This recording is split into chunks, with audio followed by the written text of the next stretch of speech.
دیکھیے، ایک تو زلزلے کا ایک سائنسی معاملہ کہ زمین میں کچھ ایسی لہریں ہیں کہ جب اس میں گڑبڑ ہوتی ہے وغیرہ وغیرہ زلزلہ آتا ہے.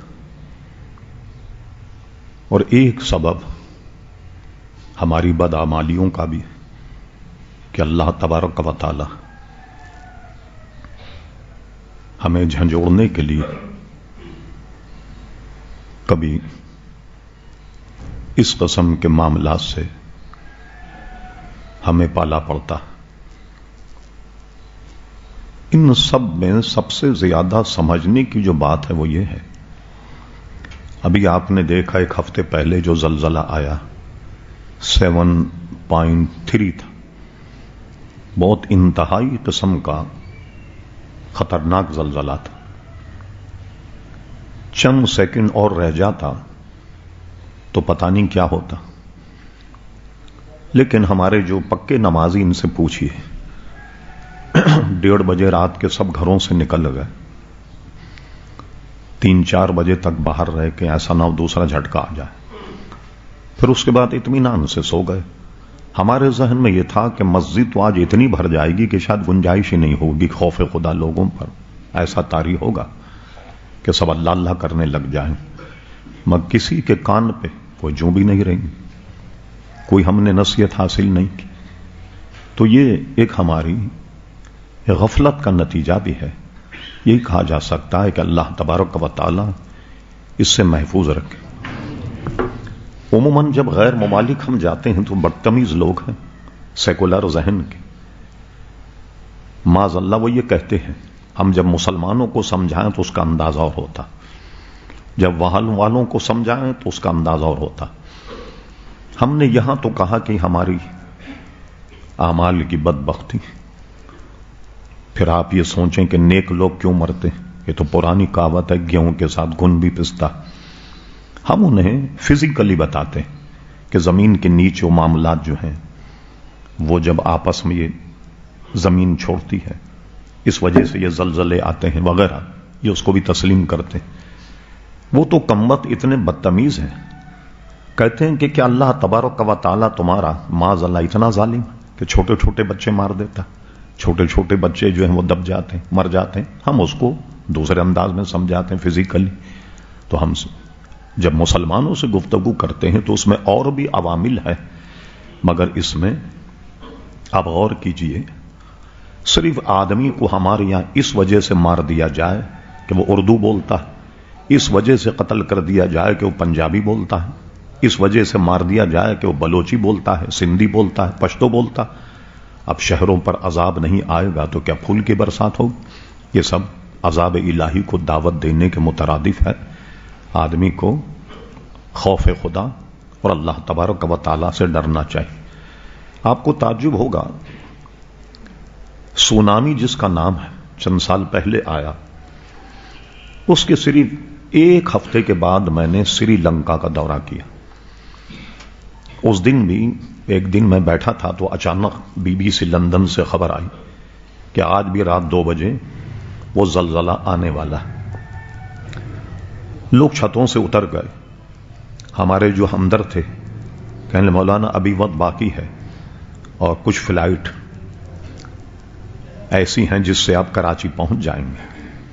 تو میں نے کہا کہ جو سب پہ بیتے گی ہم پہ بیتے گی. میں تو نہیں گیا اور سب سے کہا کہ آپ دعا کریں. پھر 8-10 دن رہنے کے بعد وہاں کے جو تامل زبان میں اخبارات تھے وہ میں نے منگوائے، وہاں کی جو زبان جانتے تھے ان سے پڑھوایا. تو آپ کو تعجب ہوگا کہ یہ زلزلہ بڑا عجیب قسم کا تھا. خود سائنسداں بھی کہتے ہیں کہ سمندر کے نیچے بھی آگ کی تہ ہے، حالانکہ ہمیں صرف پانی پانی نظر آتا.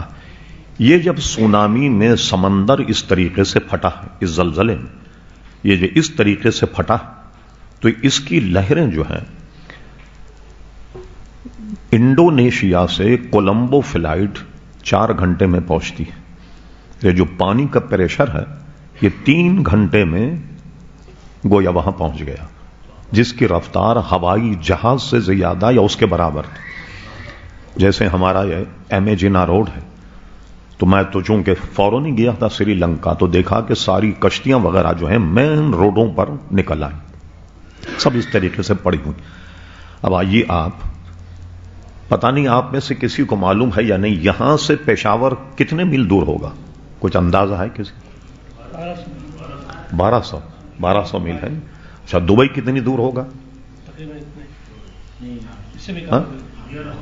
چلو، آپ کو تعجب ہوگا اس سمندر کی گہرائی، جو سمندر ایسے پھٹا ہے نا، اس کی گہرائی 2700 میل تھی اندر، 2700 کلومیٹر اس کی گہرائی تھی جس سے وہ سمندر پھٹا۔ اندازہ لگائیے کہ سمندر کی گہرائی یہاں سے پشاور کا دبئی سے بھی آگے تک اتنا کھڈا سمندر میں ہوا اور اس طریقے سے پھٹا ہے وہ۔ تو یہ آپ نے بات کہی تو میں اس پر کہتا ہوں، اب دیکھیے اللہ تبارک و تعالیٰ کی قدرت، کوئی جانور نہیں مرا، سب آدمی مر گئے۔ جانور کی حس کچھ اتنی بیدار، اس کو پتہ لگ جاتا زلزلہ آنے والا، اتنے بڑے بڑے سائنسدان کے آلات، مقیاس حرارت سب کے سب دھرے رہ گئے، اور سارے جانور رسی توڑا کر کے پہاڑوں پہ بھاگ گئے۔ بکرا، جانور، کتے، بھینس، گائے، جتنے جانور، یہ سب کے سب پہاڑوں پر چڑھ گئے، کوئی جانور نہیں مرا، انسان مر گئے۔ کسی زمانے میں ہم نے پڑھا تھا، ایک بزرگ تھے، ان کے پاس کوئی سائنٹسٹ آئے، آج کل کی زبان میں کہتا ہوں۔ عموماً آدمی جب کسی فن میں ماہر ہو تو اس کو یہ لالچ ہوتی کہ میرا ذرا تعارف ہو کہ یہ بہت بڑے سیاستداں ہیں، تو ریاضی داں ہیں، اور اتنے بڑے عالم، اتنے بڑے آدمی کو ہرس ہوتی ہے، نہیں ہونی چاہیے۔ ایک صاحب وہ سائنٹسٹ اور سائنسداں کو ایک بزرگ کے پاس لا کر کے کہنے لگے کہ صاحب یہ بہت بڑے ماہر فلکیات ہیں، ماہر ارضیات ہیں وغیرہ، تعارف کیا۔ بزرگوں نے توجہ نہیں کی۔ جب وہ بہت زیادہ مصر ہوئے کہ کچھ تو اس کی تعریف میں کلمات کہیں دے، فرمایا کیا یہ سفید گدھے سے زیادہ جانتا؟ ابھی کتنا پڑھا لکھا آدمی اور مولانا پیر صاحب یہ کہیں کہ سفید گدھے سے زیادہ جانتا، اس کا مطلب ہے کہ سفید گدھے سے بھی زیادہ نہیں جانتا ہے، تو پاگل۔ ناراض ہو گئے وہ سائنٹسٹ، چلے اپنے گھر کی طرف۔ راستے میں کہیں ان کو آرام کرنا تو گدھے بندھے ہوئے تھے، اس سے کہا کہ بھائی میں رات میں یہاں رکنا چاہتا ہوں۔ انہوں نے کہا ٹھیک ہے آپ رک جائیے۔ رات میں وہاں رک گئے وہ، تو مغرب کے وقت میں وہ گدھے والا جو ہے نا وہ دوڑتا ہوا آیا، کہنے لگے کہ بستر اندر لے جائیے آپ۔ کہا کیوں، خیریت تو ہے؟ کہنے لگے ابھی بارش اور طوفان آنے والا۔ کہا تم کو کیسے پتا لگا؟ کہنے لگے جو میرا سفید گدھا ہے نا، یہ بارش طوفان آنے والا ہو تو دم ایسے اوپر اٹھانے لگ جاتا۔ اب یہ اندر چلا گیا، جب بارش اور طوفان آیا تو نے کہا بزرگ تو صحیح کہا تھا، کوئی سفید گدھے سے زیادہ جانتا۔ تو میری سائنسی تحقیق تو ساری دری رہ گئی۔ تو جانوروں میں اللہ نے ایک ایسی حس پیدا کی ہے جو اس کو سمجھ لیتی ہے اور جان لیتی۔ یہ بات اتنی مشہور ہوئی، کسی سائنٹسٹ کے سمجھ میں نہیں آئی کہ وہ کیا حصہ ہے جو جانور میں ہے جس سے آپ کے آلات جو ہیں وہ سب دھرے رہ جاتے ہیں، اور جانور کو پتہ لگ جاتا کہ اب جو ہے وہ کوئی زلزلہ وغیرہ آنے والا۔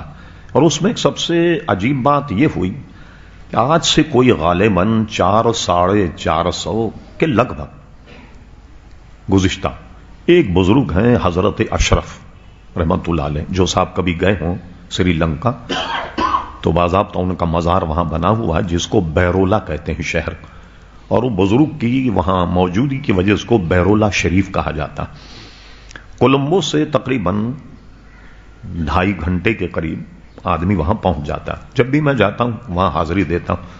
تو سونامی کے بعد جب میں گیا وہاں حاضری تھی تو وہاں کے لوگوں نے بتایا، یہ دیکھیے کمال، کہنے صاحب جب سونامی کا ریلا آیا تو ایسا لگا کہ اس کے ارد گرد جتنی بستیاں ہیں سب بہہ جائیں گی، لیکن تعجب کی بات ہے جیسی مزار شریف کے قریب آیا وہ اس طریقے سے پھٹ گیا، پوری بستی جو اس بزرگ کے مزار سے متصل تھی وہ بچ گئی، ادھر کی بستی بھی تباہ ہو گئی، ادھر کی بستی بھی تباہ ہو گئی۔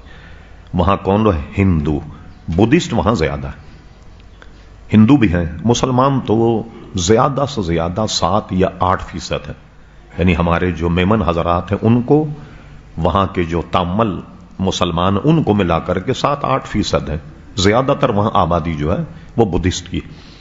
یہ بدھسٹ اور ہندو جو ہے جب سیلاب سے بچ گئے تو آن کر اس بزرگ کے مزار شریف پر جو غلے رکھے ہوتے ہیں اس میں نظر ڈالی اور نظر ڈالنے کے بعد غالباً سجدہ بھی کیا اور چومتے بھی رہے. ظاہر انہیں تو وہ آداب معلوم نہیں جو مسلمانوں کے آداب. اور مسلمانوں سے کہا کہ تمہارے اس بزرگ نے اس اپنی زبان میں اس دیوتا نے ہمیں بچا لیا. تو اللہ کے نیک بندے ایسے ہیں کہ جو ان کو وصال ہوئے 400 برس گزر گئے مگر آج بھی ان کی برکتیں جو ہیں اس کی وجہ سے مسلمان اور دوسرے لوگ بھی جو ہیں وہ خود بھی اس سونامی سے بچ گئے. تو بڑے ہی خطرناک قسم کے عذاب ہوتے ہیں. اللہ تبارک و تعالی محفوظ فرمائے. چاہیے یہ کہ جب بھی اس قسم کے معاملات ہوں